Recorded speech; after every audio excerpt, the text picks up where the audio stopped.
It goes back to your patterns of thinking, your thought. We've been programmed and conditioned all our lives. From 0 to 7, we were already pretty much programmed. Almost 80% of it is conditioned. Then go to 18 years old, over 90% of our conditioning is already there.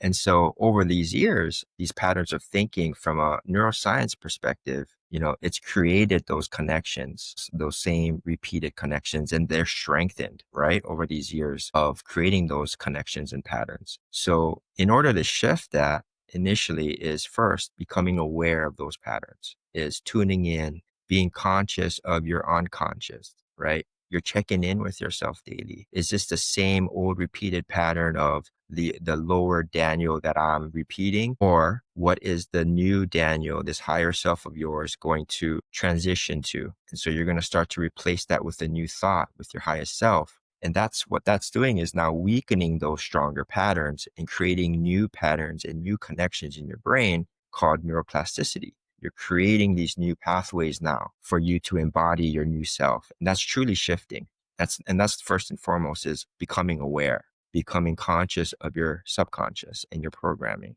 And then once you do that, you get to associate that with different feelings, different emotions that come about. And then ultimately, hopefully, different behaviors and different choices that you make. And then which ultimately will provide a different outcome, right? So first, it's being aware and having that intention of what it is that no longer serves you anymore. What is it that you are going to replace that with to create a new emotion, to create a new definition of what that old pattern provided for you? Again, then to create some better emotions and better feelings to transition and translate into your behavior and out into the world of a new reality that you want to create. Because again, insanity is when you do the same thing over and over again and you expect a different outcome. So, shifting, when you're first aware of that pattern, shift into your highest self, think about what it's going to replace that with. And it goes back to a lot of those tools that we talked about, like visualization, meditation, self-talk and mantras.